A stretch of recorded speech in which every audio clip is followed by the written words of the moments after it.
എത്തിയിട്ടുണ്ട്. നല്ല കപ്പപ്പുഴുക്കും മുരിഞ്ഞ പൊറോട്ടയും കഴിച്ചാലോ. നാടൻ ആംബിയൻസിലുള്ള പാനൂരിനടുത്തുള്ള നാടൻ ചായക്കടയിൽ ഈ തെരഞ്ഞെടുപ്പ് കാലത്ത് നല്ല തിരക്കാണ്. ശ്രീധരേട്ടന്റെ പുഴുക്കിനും പൊറോട്ടയ്ക്കും ആവശ്യക്കാരും കൂടുതലുമാണ്. അർജുൻ കല്യാണിലേക്ക് പോകാം.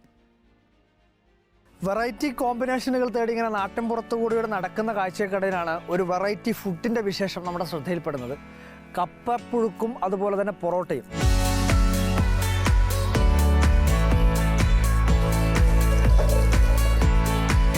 പൊയിലൂരിലെ തിരുത്തി എന്ന് പറയുന്ന സ്ഥലത്താണ് ശ്രീധരേട്ടൻ്റെ കട. ആ ശ്രീധരേട്ടൻ്റെ കടയിൽ നല്ല അടിപൊളി കപ്പപ്പുഴുക്കും പൊറോട്ടയും കിട്ടും. ശ്രീധരേട്ടൻ കപ്പപ്പുഴുക്കൊക്കെ റെഡിയാക്കി എല്ലാം ഇവിടെ കാത്തിരിക്കുകയാണ്. ഇവിടെ പണിയെടുക്കുന്ന കുറേ ചേട്ടന്മാരെല്ലാവരും ഉണ്ട്. അവരുടെ വിശേഷങ്ങളൊക്കെ അറിയാം. ശ്രീധരേട്ടൻ്റെ കടയിൽ എല്ലാ കാര്യങ്ങളും ഇപ്പോൾ റെഡിയാണ്. ശ്രീധരേട്ടൻ എല്ലാം റെഡിയായോ? എല്ലാം റെഡിയായി. എല്ലാം കഴിച്ചോണ്ടിരിക്കുന്നുണ്ട് ആൾക്കാരെല്ലാം. ഒരു 3 പൊറോട്ട അല്ലെങ്കിൽ 2 പൊറോട്ടയും ഒരു പുഴുക്കും എത്ര പൈസയാവും? 2 പൊറോട്ട ഒരു പുഴുക്കും ഒരു ചായ കുടിച്ചാൽ 50 രൂപ. ഈ സമയത്ത് വേറൊരു കാര്യം കൂടി ചോദിക്കട്ടെ, എന്നിട്ട് തെരഞ്ഞെടുപ്പ് വർത്താനം ഇവിടെ വന്നിട്ട് ഇങ്ങനെ ആൾക്കാരൊക്കെ തെരഞ്ഞെടുപ്പും വർത്താനൊക്കെ പറയോ? പറയാനുണ്ട്. നമ്മളൊക്കെ തെരഞ്ഞെടുപ്പിനെ പറ്റിയൊന്നും അങ്ങനെ പറയില്ല. നമ്മള് കമന്റ് പറഞ്ഞാൽ നമ്മളെ കച്ചവടം നമുക്ക് അതിനെ പറ്റിയൊന്നും പറയില്ല. പുഴുക്കും കപ്പയും കഴിച്ചിട്ട് നമുക്ക് ബാക്കി വർത്താനം പറയാം. നമുക്ക് നോക്കാം, ടേസ്റ്റ് ചെയ്ത് നോക്കാം. പൊറോട്ട നല്ല അടിപൊളി പൊറോട്ടയുണ്ട്. വെറൈറ്റി സാധനം എന്ന് പറയുന്നത് ഈ കപ്പപ്പുഴുക്കാണ്. ഇവിടുത്തെ മെയിൻ ഹൈലൈറ്റും ഈ കപ്പപ്പുഴുക്കാണ്. നമുക്ക് ടേസ്റ്റ് ചെയ്ത് നോക്കാം.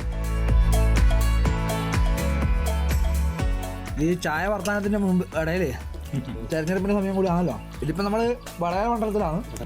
എന്താ കോഴിക്കോട്ടത്തെ അല്ല വടകരത്തെ ഇലക്ഷൻ്റെ സാധ്യതയില്ല? എന്താ നമ്മളിപ്പോൾ അതിന് ഷാഫി പറമ്പിലാണ് തോന്നുന്നത്. ജയിക്കുക? ഷാഫി പറമ്പിൽ ജയിക്കാൻ സാധ്യതയുണ്ട് എനിക്ക് തോന്നുന്നത്. ടീച്ചർ ആദ്യമായി വന്നിട്ട് ഭയങ്കര ഒരു ഓളം ഉണ്ടാക്കി പോകുന്നിടത്തെല്ലാം ഭയങ്കര ആൾക്കാരാണ്. പക്ഷേ ഷാഫി പിന്നെയാണ് വന്നത്. പക്ഷെ എന്നാലും ഷാഫിക്ക് സാധ്യത ഉണ്ട് അല്ലേ? അങ്ങനെ തോന്നുന്നു, ചെറിയ സംശയം. എന്താ നിങ്ങളുടെ അഭിപ്രായം? എന്താ ഷാഫി പറമ്പിൽ ജയിക്കും എൻ്റെ അഭിപ്രായം. പക്ഷേ ഭയങ്കര ജനങ്ങളാണ് വരുന്നിടത്ത്. കൊയിലൂർ വന്നിന്. കൊയിലൂർ എന്ന് വെച്ചാൽ ജനം എല്ലാവരുടെയും പോകുന്നിടത്തൊക്കെ ഈ ഷാഫി പറമ്പിൽ വോട്ടായി മാറുന്നെങ്കിൽ ഷാഫി പറമ്പിൽ ജയിക്കും. കണ്ണൂരോ? കണ്ണൂർ എന്താ അവസ്ഥ? കണ്ണൂരിലുള്ള സുഹൃത്തുക്കളോടൊക്കെ പറഞ്ഞല്ലോ. കണ്ണൂര് സുധാകരൻ. അപ്പൊ നിങ്ങളൊരു കോൺഗ്രസ്സുകാരനാണെന്നല്ലോ. എല്ലാവരെയും കോൺഗ്രസിന്റെ ആൾക്കാരെ പേര് പറയുന്നത് അല്ല, നമ്മളിത് ട്രെൻഡ് നോക്കി പറയുന്നത്. അതെയാ? 2 ആളും കൂടി പുതുതായിട്ട് വന്നിട്ടുണ്ട്. ഒന്ന് ബാലാട്ടനും നമ്മളെ ചന്ദ്രാട്ടനും. KP ചന്ദ്രനും പിന്നെ ബാലാട്ടനും. അപ്പോൾ ഇവർ പറയുന്നത് നേരത്തെ ഷാഫി ജയിക്കുന്ന പറഞ്ഞത്. ഇപ്പം ഇവർ പറയുന്നത് ശൈല ടീച്ചർ ജയിക്കുന്നത്. എന്താ സാധ്യത? എന്താ ശൈല ടീച്ചർ ഇവിടെ ജയിക്കണ്ടേ? ഇവർ പറയുന്നത് ഷാഫിയാണ് ജയിക്കുന്നത്. മറ്റോ ജയിച്ചിട്ടൊന്നും ഉണ്ടാക്കിയില്ലല്ലോ. ആരെ? മുരളി ഇവിടെ ഒന്നും നടത്തിയിട്ടില്ല.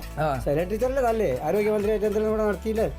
നമ്മളെ ഈ BJP സ്ഥാനാർത്ഥിക്ക് എന്തെങ്കിലും സ്കോപ്പ് ഉണ്ടാ? BJP സ്ഥാനാർത്ഥിക്ക് പറയാൻ പറ്റില്ല. നമുക്ക് ഒന്നും പറഞ്ഞു നമ്മൾ BJP വാസനയോട് കൂടി പോയതാ. അതായത് മുമ്പ് BJP ആയിരുന്നു. ഇപ്പം കോൺഗ്രസ് കുറെ ആൾ BJP പോവായിരുന്നു. അപ്പൊ നിങ്ങളുടെ അഭിപ്രായം എന്താ? ജയിച്ചാൽ ഷാഫിയും പോവും. BJP. അതെയാ? അങ്ങനെ പോവോ?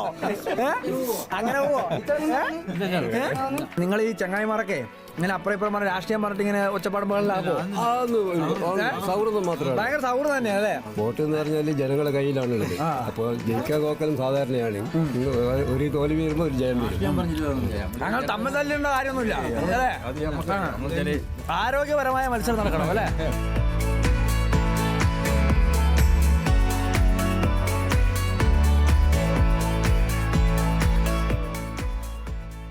ശ്രീധരേട്ടൻ്റെ പൊറോട്ടയും നല്ല പുഴുക്കും നമ്മുടെ എല്ലാം വയറും മനസ്സും നിറച്ചിട്ടുണ്ട്.